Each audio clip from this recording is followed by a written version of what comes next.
So, people, this is a different interview because it's the last one that I'm doing in 2022. It's actually the last day of 2022 already here in Europe. And I'm very, very pleased to have somebody here on the show that recorded my album of 2022. Tristan Shone from Author and Punisher. Tristan, thanks for being on the show.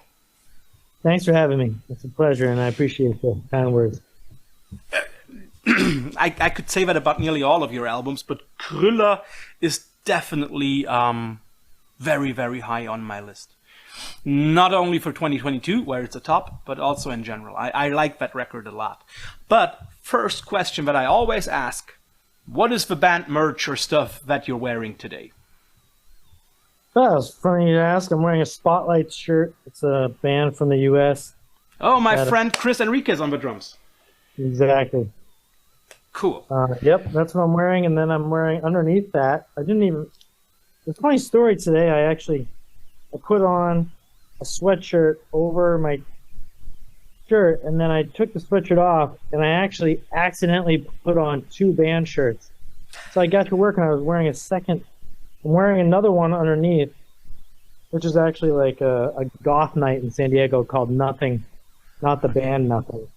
But I'm accidentally wearing two sort of band shirts today.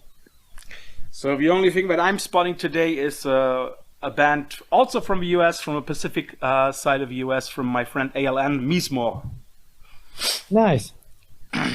So nice. I have to ask that, being German, I have to ask, why Krüller with an U? I guess that's nearly something that Americans can hardly even pronounce.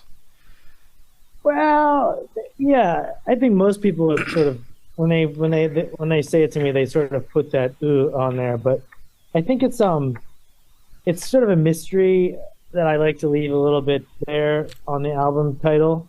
But it's embedded in some. I grew up in the New England area, which is near Boston and New Hampshire, and it's embedded in the folklore of that community. Okay.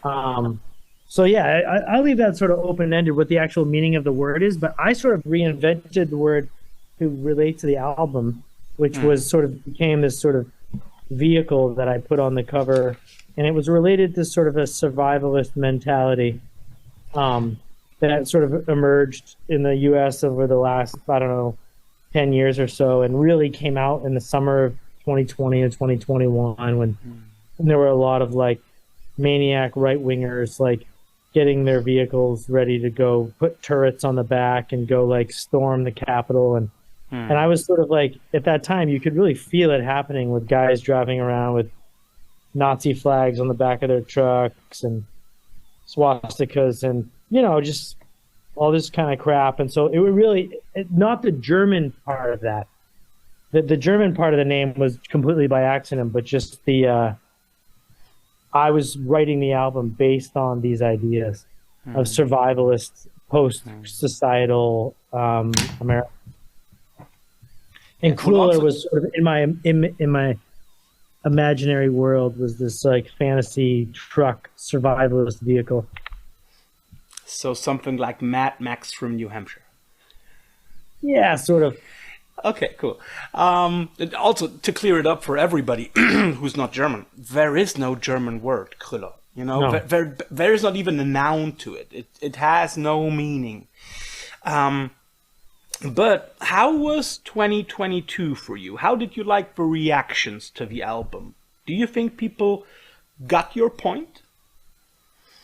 I think so. I mean, I'm used to being a little bit...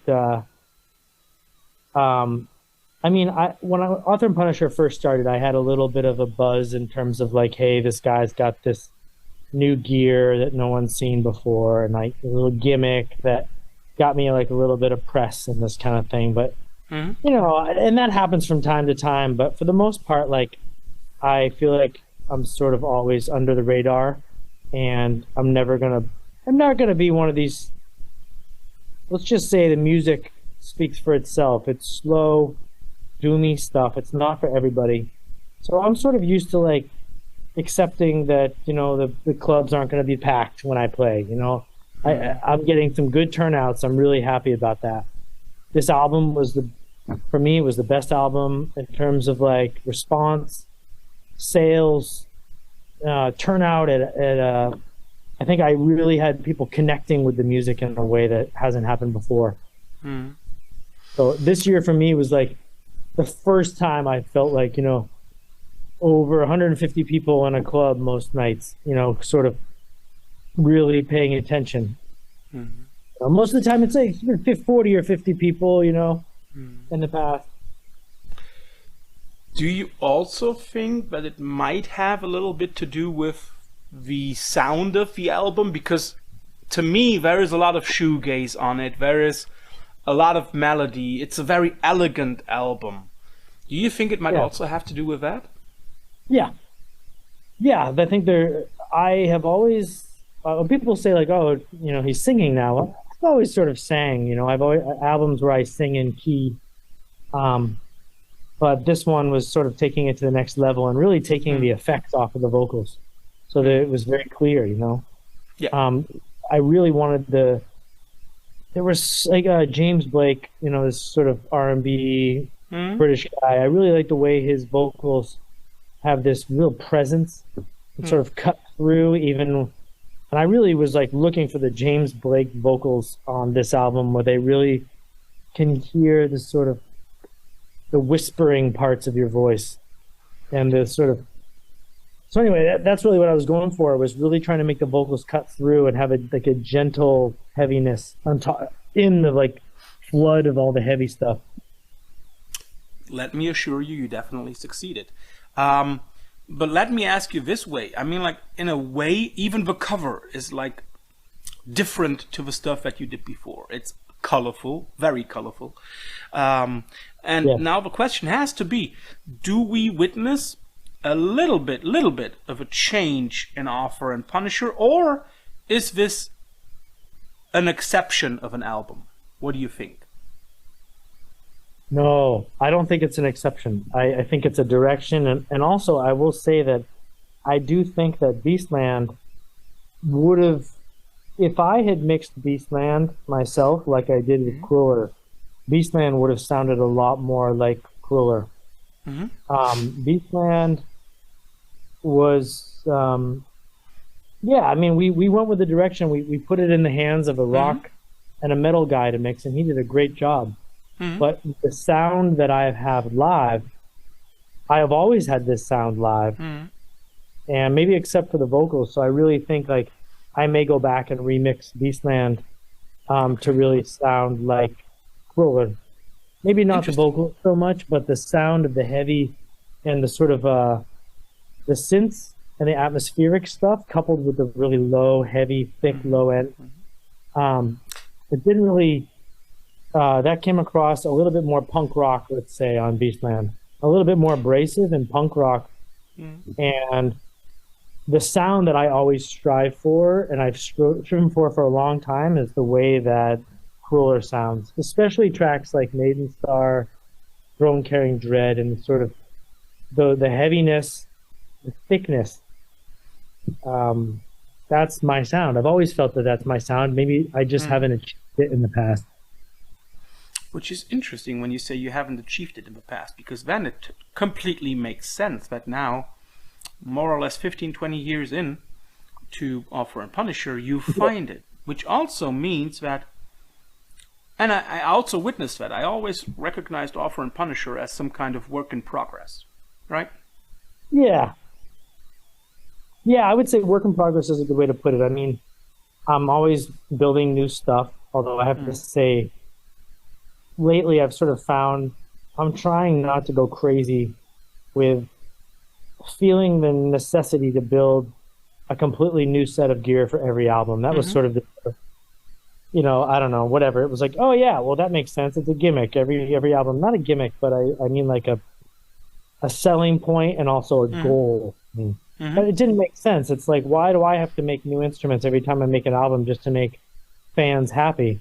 Now, some fans are unhappy that I don't have new gear all the time because they like the music for that reason. They want to see me struggle and in pain all the time, which I which I appreciate because I think my I'm really like trying to focus on songwriting, quality of sound, and achieving that in the live scenario in a really successful way. And in order to do that day in and day out, you kind of have to keep things the same for a while. That also indirectly answers one of the questions that I had. So for you, the songwriting is definitely more important than to see how far you can push the drone and dub machines that you've invented, right? Yeah.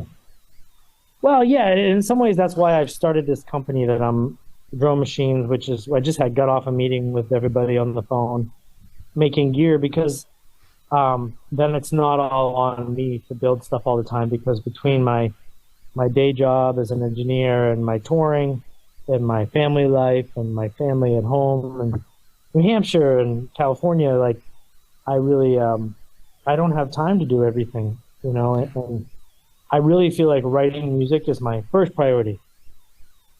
That's the number one first thing is writing songs. I mean, you know, not family, but with Dolphin and Punisher, writing songs and good quality songs and performing them live. Yeah. That's always my first priority. Machines and building and the company is always second. The gear is always like, you know, second to that. So I don't know if I answered your question. Is that also in a way one of the reasons why you now, after 15 years or so, or for years on end, have included Glory Box on an album? Yeah. I mean, I'm not quite sure why I included that after playing it. I only played it live a couple times, like back in 2007. But I've got about 6 more covers that I'd like to put out. It's just a matter of, you know, do people want to hear me? If I only have a limited amount of time, do people want to hear me make a cover or do they want to hear a song that I write? So I think maybe every album I'll try to do one you know, from here on out. And or maybe this year if I have a second, I'll do one of them just to release for fun. Yeah. But it really is fun to play live. Yeah. And it's also very interesting for people like me to see what your musical influences is. I mean, like, you don't cover Glory Box just because somebody told you that it's a cool song. It is. But there must be a reason for you to play it. And I really like that. But let's go away from the covers. You've worked with Danny and Justin from Tool on this record.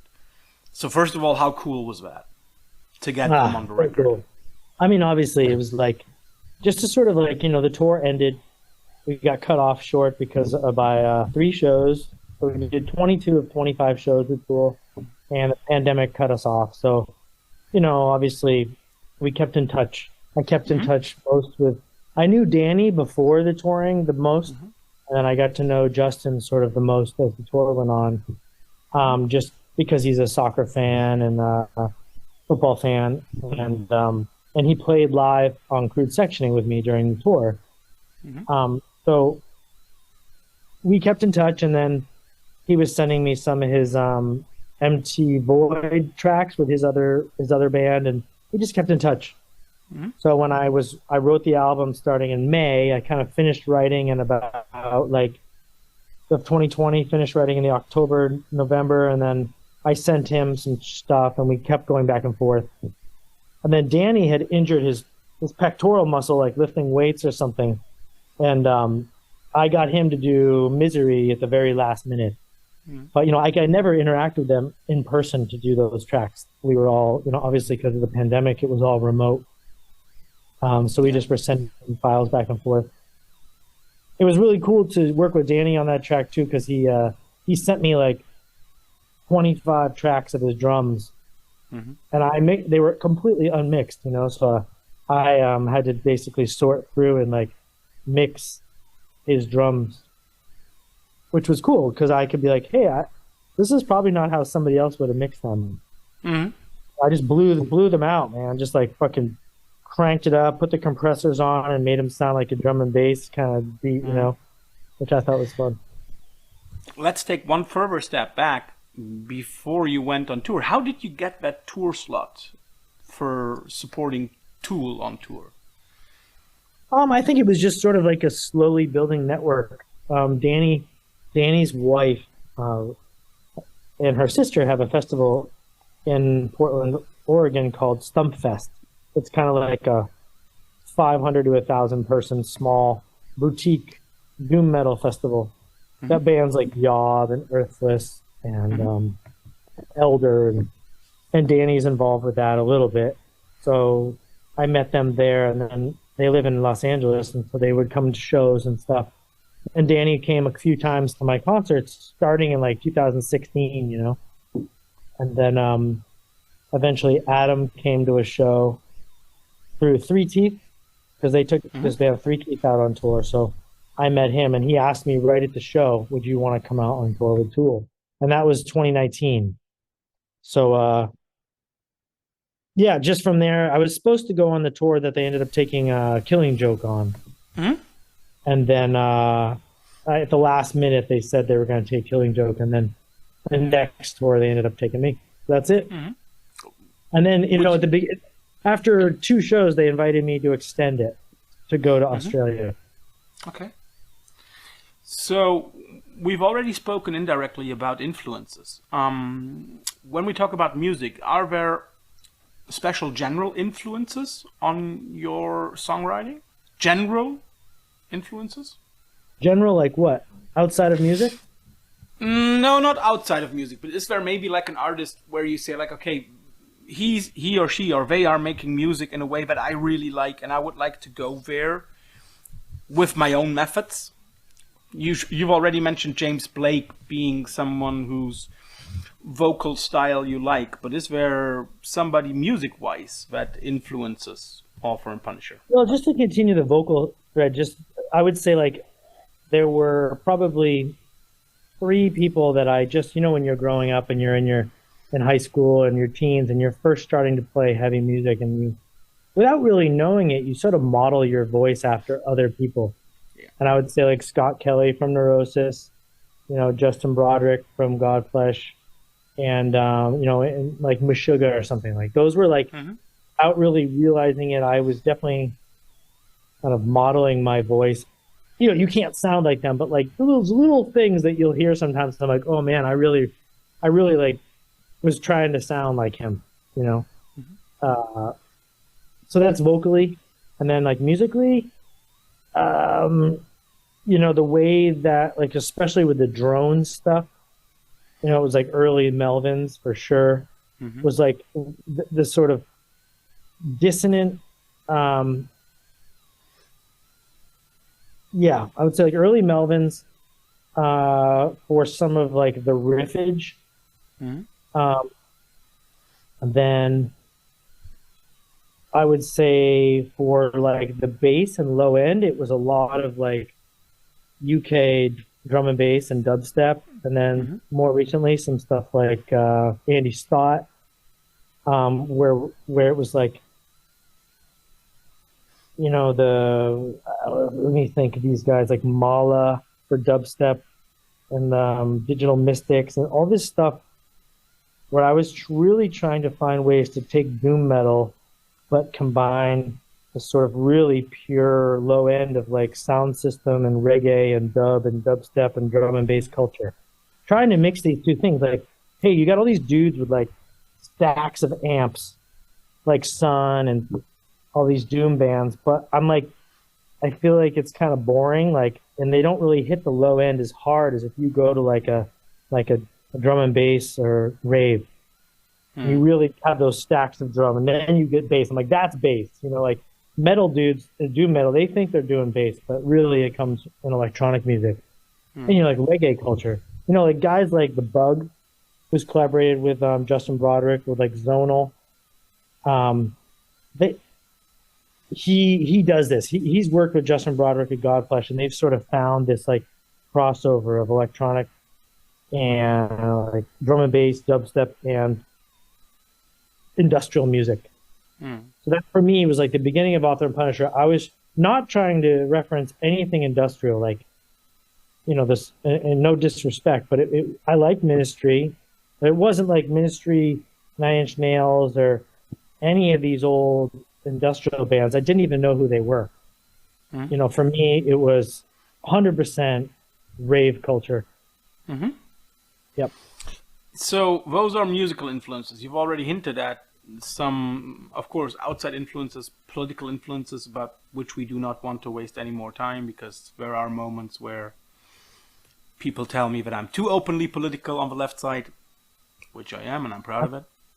Yeah, nothing wrong with But that. let's talk about other stuff. I mean, I know that you've already mentioned that a lot of science fiction books, I don't want to say enter your work, but influence it. Is there something special that influenced Krüller? Some special book? Yeah. I mean, I've talked about this a fair amount, and you know, she's getting a lot of press now. But Octavia Butler was probably her writing was probably the biggest influence on this album. Mm-hmm. And I would say, like, I don't know, it's just kind of easy as a jumping off point for songwriting for me, for lyrically, to basically just rip off some rad science fiction author. Mm-hmm. No, but like her Parable of the Sower was just so 2021 and 2020 for me that it was like when I read it, and with that, when I was talking about those survival trucks and this sort of idea of like having to survive and fight off these right-wing lunatics, you know. And, you know, like, they've got all these guns and they've got all this, you know, they've been stockpiling guns forever. Like, how can you fucking fight these motherfuckers? You know, they want all this, you know, social control over abortion and the border and all this shit. Like, so for me, I was thinking about like survival from the perspective of people that are like, you know, the weaklings like myself and the other artists who are, hey, we got to survive too, and we probably have to protect ourselves too. I was just sort of writing these songs like Drone Carrying Dread, Incinerator, Maiden Star. These were all kind of like those who I feel like the three songs that really encapsulate the album for me were really about, you know, survival.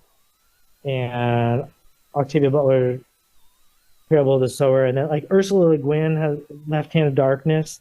That track, that book was really influential as well, even though it was on a different planet.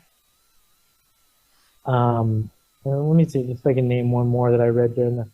Oh yeah, and then just like when Station 11 came out on HBO, I had never read Station 11, and I read that, and that was cool as well. That was like a post-pandemic book, but with a lot of heart in it. You know, a lot of warm moments. You know, I'm a softie, so I like there to be like a little bit of love in there. So, as you are such a a science fiction fan, which books are on your nightstand at the moment? Well, I went a little bit backwards, and I have Man in the High Castle, Philip K. Dick. I have Parable of the Talents, which is the sequel to Parable of the Sower. But I still haven't finished. And hold on a second. I just can't remember the name of this other one. One moment. Oh yeah. I'm reading the second of Kim Stanley Robinson, Green Mars, and then there's Red Mars. Oh no, Green Mars is the second one. So I'm on the second one now, called Green Mars, which is basically like about some like lunatics who try to like colonize Mars, and everything goes wrong, and it's fun to sort of, you know, because you know we there's a lot of people here that want to do that. Do you think that science fiction or good science fiction is generally dystopian fiction?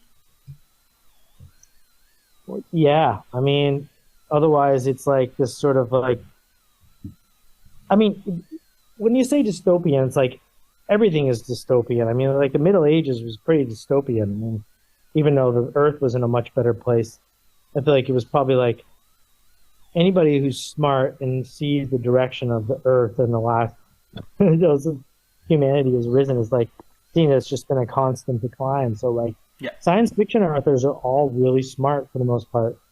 unless they're like these tech bros who think they can solve everything by designing their way out of the climate crisis, which is like not the way to do it. The only way to do it is to reduce our footprint on the planet. We can't like create more stuff to reduce our impact. Yeah. And so for me, it's like these science fiction artists are really smart, and if you're really smart, nothing looks good for the future. Nope. Not even for our grandchildren. No. But when you read those books, what are you interested more, the fiction part or the science part? I would say the science is less interesting to me. Mm-hmm. I work in science. I'm much more of a gadget guy.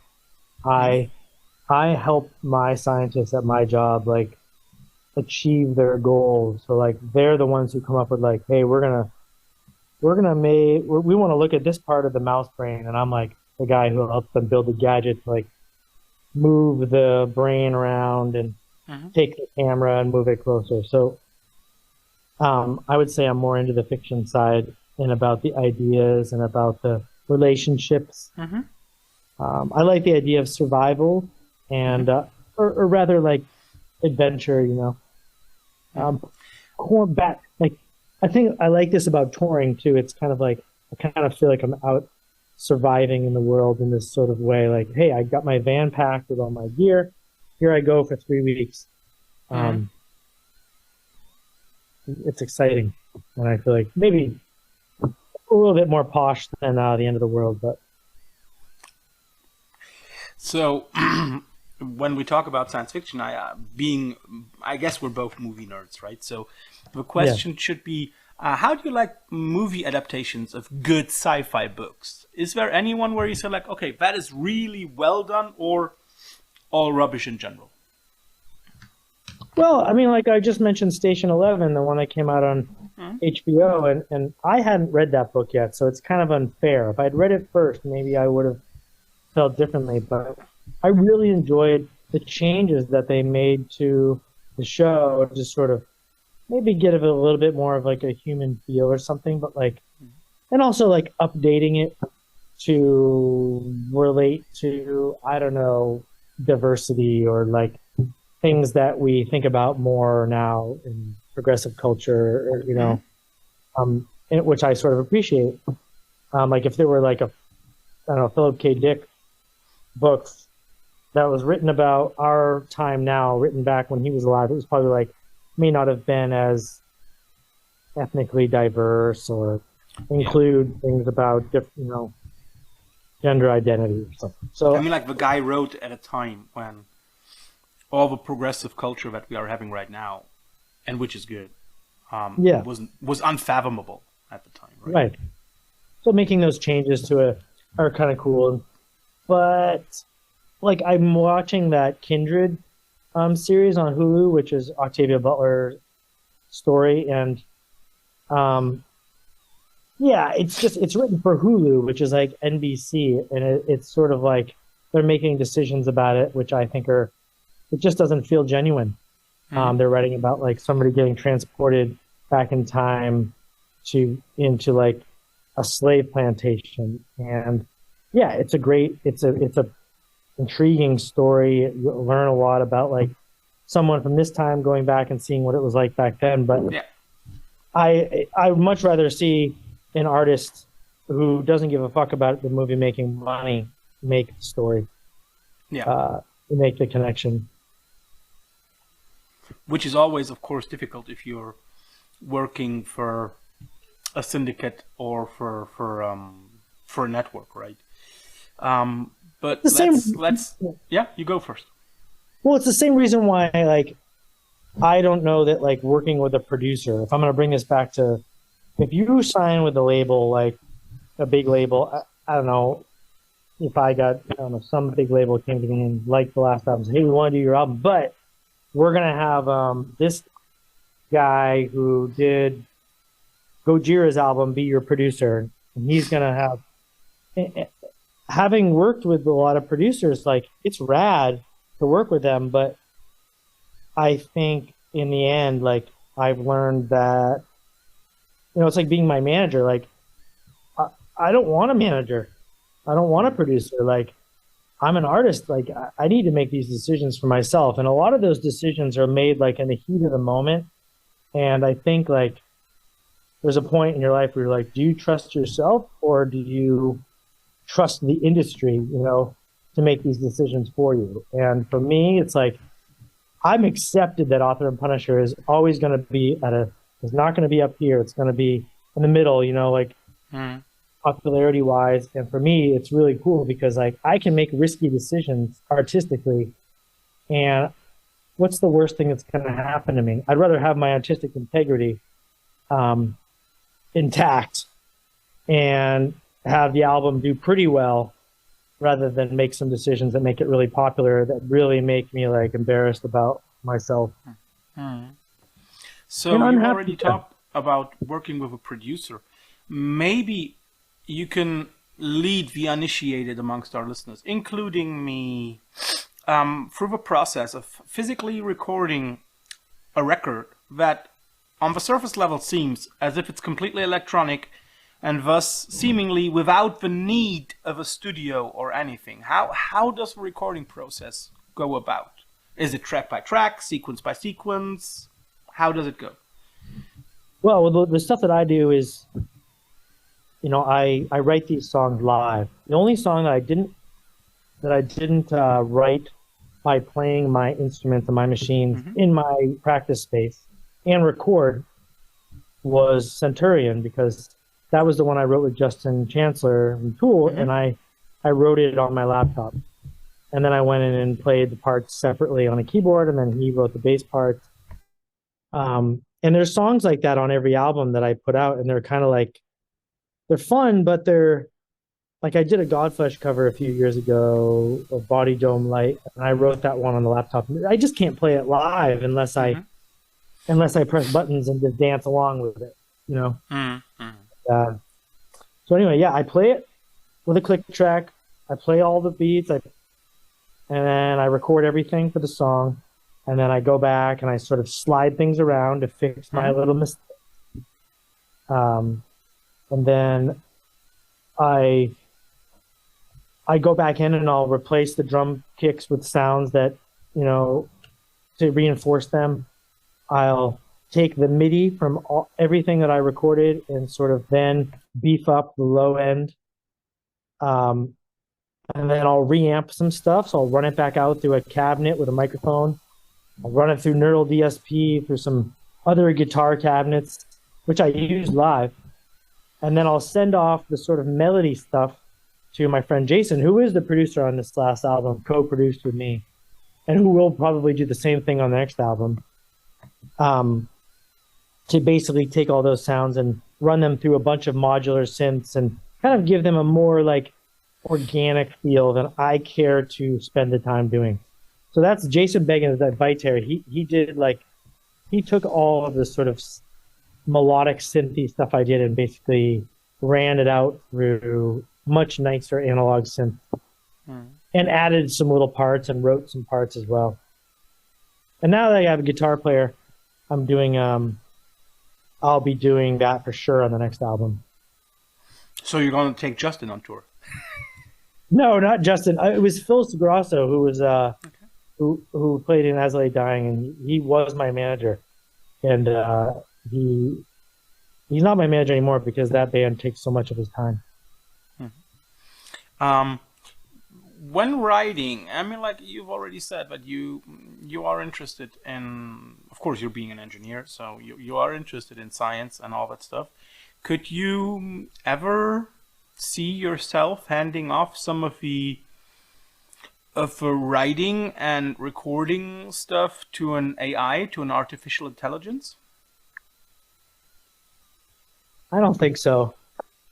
I mean, I'm not trying to be old-fashioned here, but A, I've never really thought of that, and B, like, I have a hard enough time passing it off to even, like,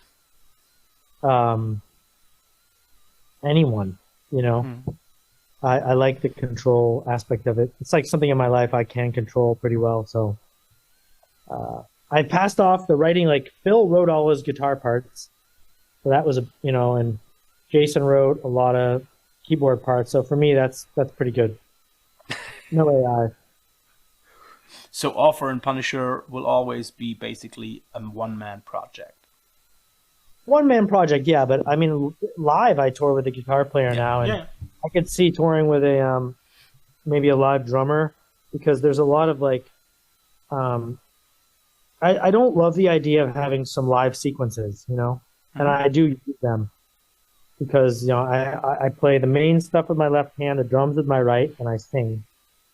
And then the guitar player plays his parts, but there's still some synths that drum parts that we can't cover with what we do. Yeah. So we sequence those.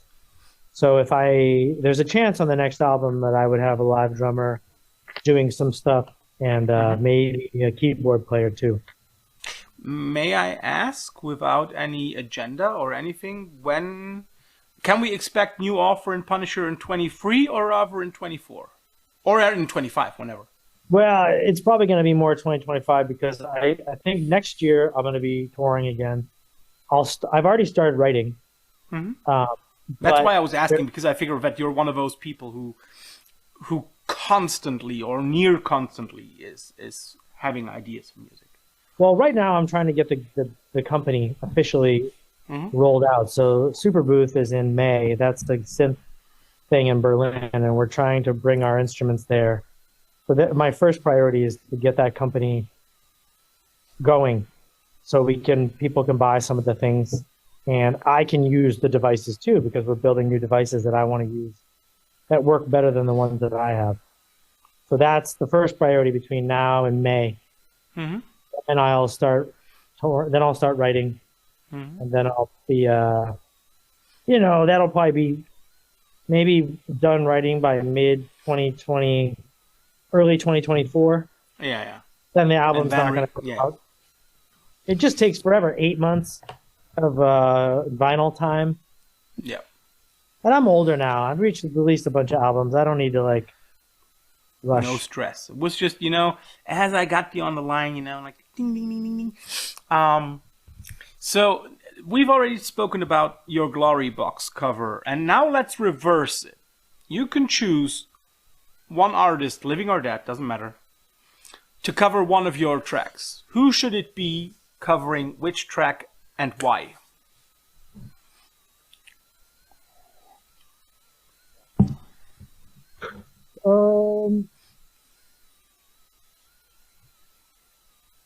It's a tough one, but I usually go...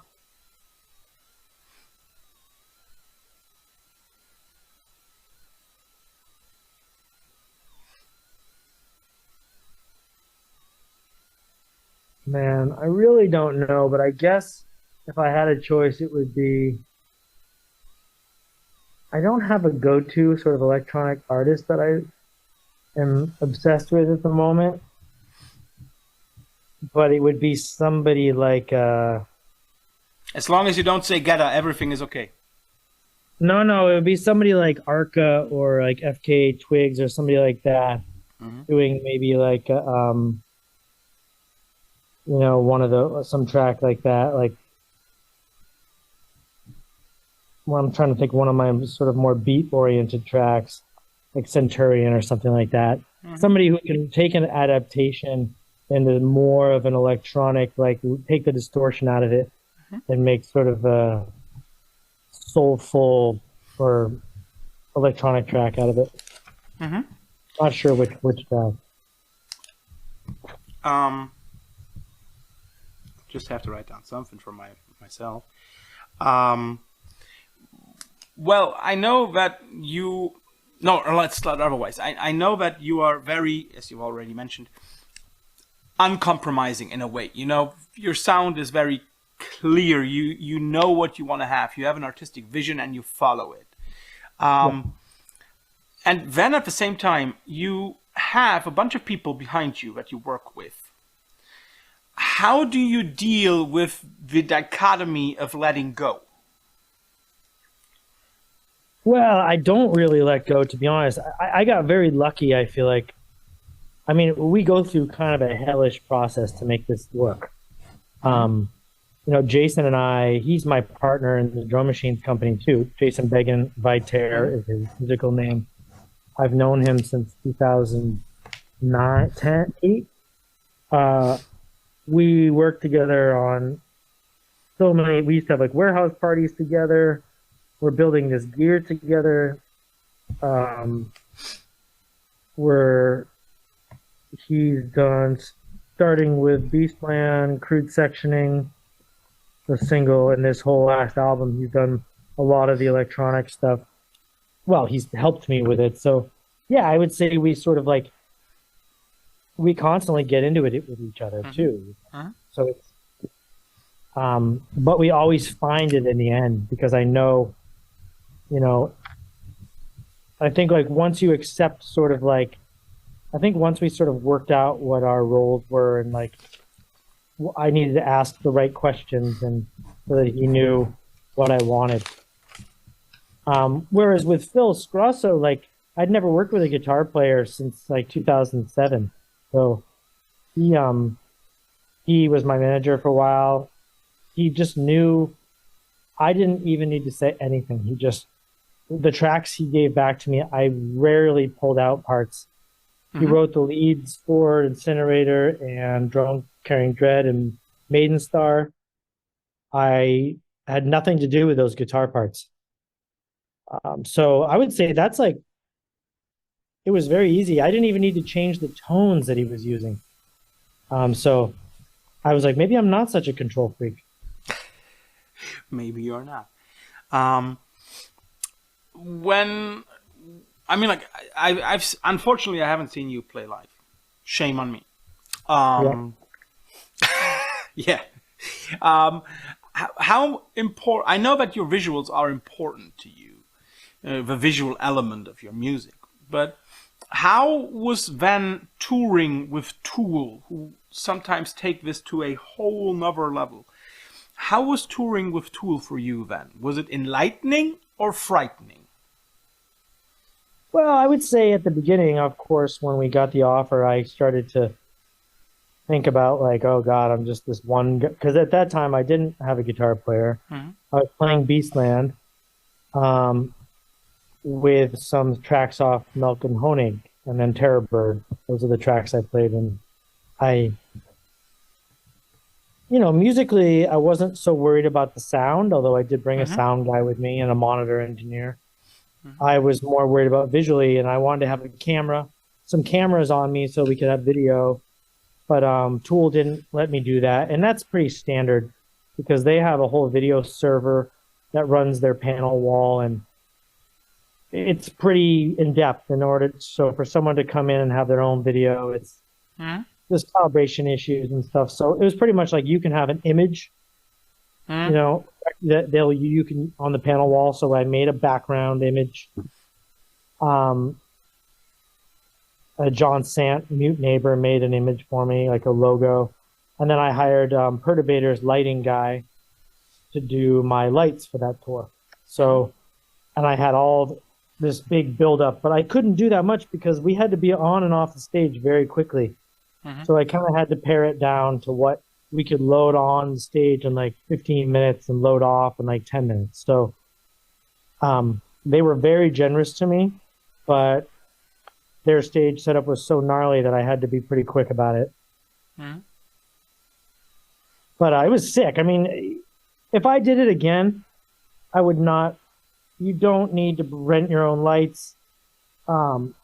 You can go more minimal than you think you can go for that audience. The lights in those arenas are already so crazy, just the house lights. And the sound system is already so gnarly that it's like, let's just say somebody big, Deftones or somebody asked me to go on tour, I wouldn't stress about it. I wouldn't bring the extra speakers. I would bring a lighting guy and a sound guy, and that's it, because I'm confident now about playing those setups. I'm not worried like, oh, am I going to seem not worthy, How was the response from the audience? I would say largely positive. I mean, when I was playing, there's 10 to 15,000 people every night. it was about half full when I started at 8 p.m. every night at 8. By the time I was finished, it was packed. But Pretty good. I never heard booing. I heard there was good audience reception. I got a lot of followers. The only times people were annoyed is the lighting show got like pretty gnarly, and people would write on my Instagram like, "Hey, you're trying to blind us" or something. So. Last question before we go to our infamous quickfire round. Let's imagine you can curate a one-day festival with 4 or 5 other acts apart from Author and Punisher. Author and Punisher takes one of the 5 or 6 spots. Which spot do you take for yourself, and who else plays when? 5 or 6 spots? Yeah, let's say 5. That makes it easier. So it's you plus 4. Well, I don't think I would play last because I play on the front of the stage, so it's like really nice to have like a wall of cabinets from a big band play behind me. I would probably, Sun would definitely be on there playing, probably finishing off the night because I just absolutely can't get enough of that band, although I don't get to see them very often. By the way, for everybody who's listening to this, we also got 2 interviews with Greg and with Steven on our channel. Just look for them. Well, tell them that I'm very easy. I like to play on the center front of the stage. I won't have the big back line, so I'm easy to take on the road. I'll tell Steven. Yep, just to make sure he knows. And so Sun is closing off, and you're playing when? First? No, I'll play like third, you know. Okay. And then, you know, we would have like a lot of like crossover. You know, I'd probably have I would love to have like the Bug and Justin Broderick and like More Mother do their collaboration they did, which was like zonal. I would have let's see, who else? I would definitely have Chelsea Wolfe play. Oh. I would definitely. And one more. And one more?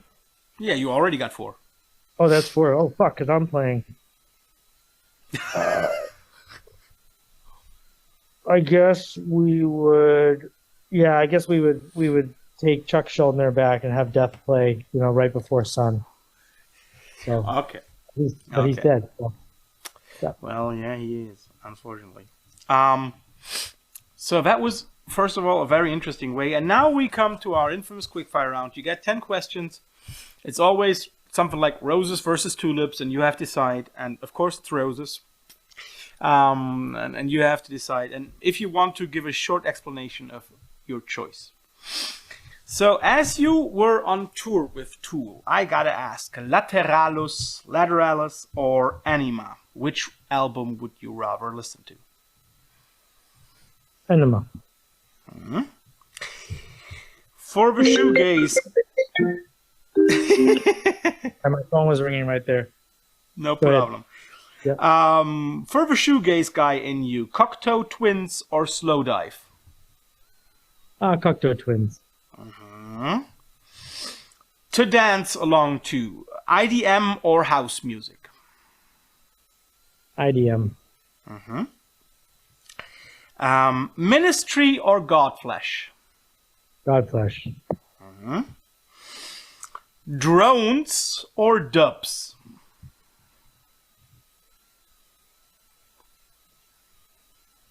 Dubs. Mm-hmm.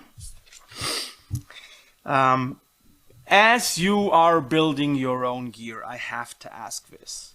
Neubauten or Throbbing Gristle? Oh. Probably Neubauten. Mm-hmm. Jungle Brothers or Ronnie Size? Oh, Ronnie Size. Mm-hmm. Something a little bit more accessible. Left Field or Chemical Brothers? Left Field. Mm-hmm. Writing and recording as a package versus touring? Touring. And I know that you're a soccer fan, so I gotta give you one question on that. The two big FCBs, FC Barcelona versus FC Bayern Munich. Which one do you choose? Those are not two teams that I like at all, but I would say I'd probably go with Barcelona. That would be the wrong answer, but anyway, very, very good. Tristan, thanks for taking your time. Thanks for making this possible. And all the best for the rest of 2022 for you. It's what, like something like 30 hours, 32 hours left for you? For me, it's even less. Thanks for doing this, and thanks for being on the show. Yep. Thank you very much. This was fun.